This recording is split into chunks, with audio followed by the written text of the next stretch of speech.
Metal Jesus here, and I'm back again with another video. This time talking about a subject I'm very passionate about, especially as a collector, and that is video game box art. One of my earliest memories was holding in my hands those really early Atari 2600 games and the amazing box art that was on them. Sadly, often the gameplay didn't match up to that, but that's a whole other discussion. But you know what I was thinking? It's really interesting because the box art often changes depending on where you buy the game. And I thought it might be kind of interesting to compare the two because often the differences can be very striking. Sometimes for the better, sometimes definitely for the worse. So we're gonna take a look at that. I'm gonna show you about 10 or 12 games here. But in order to keep this video, relatively short, I'm only gonna focus on the PlayStation 2 era and specifically Japan versus the United States. So this should be pretty interesting. Let's take a look.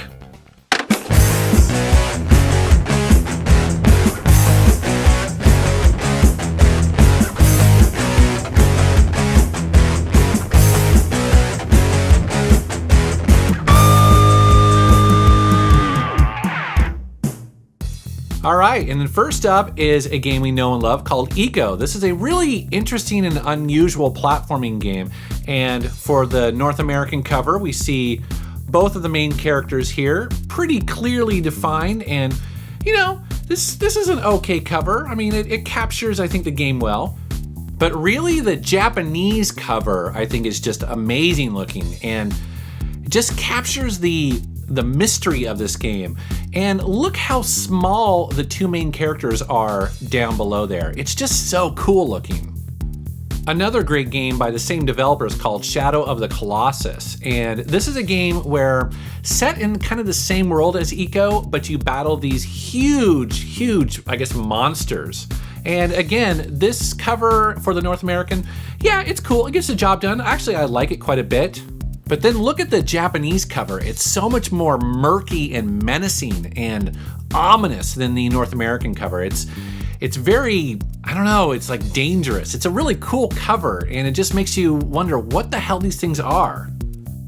Now you guys know that I love the SSX series, and here we have the very first SSX game with a kind of, I think, generic cover. It's okay.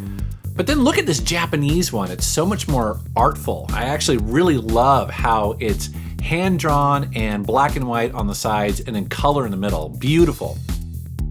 And then for the second game called SSX Tricky, here's the North American cover, which highlights some of the characters a little bit more than the first game.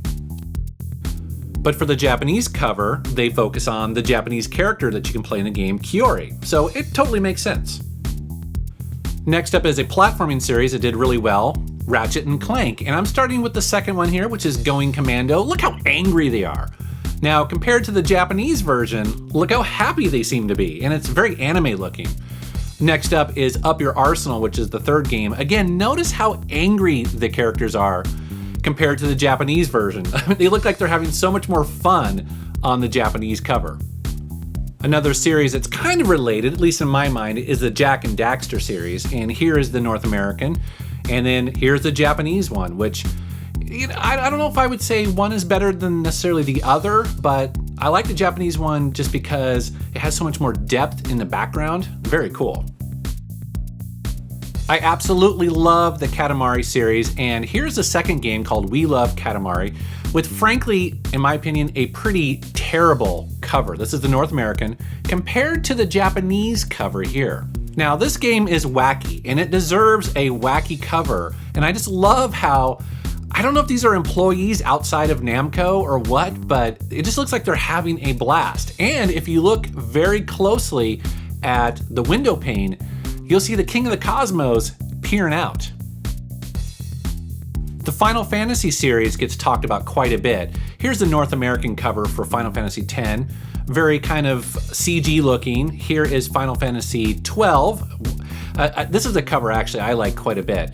But notice how simplistic the Japanese covers are. They have a very elegant, almost mystical quality to them. I actually really like the Japanese covers.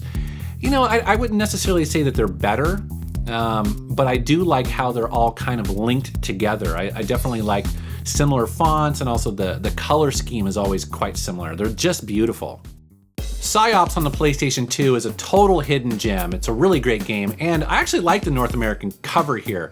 It's very dark and very mystical, but when you compare that to the Japanese cover, it's actually kind of interesting to see the difference. I mean, it's definitely more of a focus on the characters. There's more characters here, more color, and they look more kind of anime. I don't often talk about sports games, but I really love playing the Hot Shots Golf series. And here is Hot Shots Golf 3 and 4. The North American covers kind of focus on the silly and wacky aspects of these games. In Japan, the series is called Everybody's Golf, and notice how the covers, they don't really focus on the wacky, zany aspect of the game. They basically focus on kind of the cute anime aspect of it. Here's an RPG that a lot of people love called Dark Cloud, and frankly, the North American cover is pretty lame, especially compared to the Japanese one, which I think has more going on. I love the purple color scheme in the Japanese version. But for Dark Cloud 2, the sequel, they much improved the North American cover. And now we'll take a look at the Japanese one, which is different, and I wouldn't necessarily say better. They're both actually pretty great. All right, I just want to show a couple more here. This is Xenosaga Episode 2, and the North American cover definitely gets the job done. Actually, I like it quite a bit, but for some reason in Japan, they decided to change the focus a little bit and show Cosmos and her motorcycle for some reason. But it's a cool looking motorcycle, so, you know, I'm not complaining or anything, but definitely kind of an odd change. Now, here's a cover that I think a lot of fans remember very well for Silent Hill 2. So creepy. I love that green misty look. It looks terrifying. And then here is the Japanese one, which I don't remember the game that well to know if this means something, but it's a radical change and definitely a completely different style. And finally, here's a game that not a lot of people talk about. It's one of the first I got for the PlayStation, called Spy Hunter. Here's the North American cover. It's okay. Here's the Japanese cover, which is just taken from basically another angle.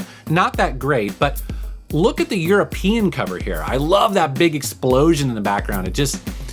I don't know if it's necessarily even better, but it's just so cool to see the evolution between all three different covers. All right, well, that's a quick look at some of the US boxes versus the Japanese market. I hope you found that interesting. I certainly did. There was a lot in there I just had no idea about. Also, I'm kind of curious. I mean, some of you collectors out there, what do you think? What are some of your favorite import boxes? And I'd love to know. Obviously, I didn't even touch on Europe or Australia or some of the other markets. So also, I'd be really interested, what system should I cover next? Maybe the PlayStation 1, TurboGrafx, the Nintendo, Famicom, whatever. I'd love to know.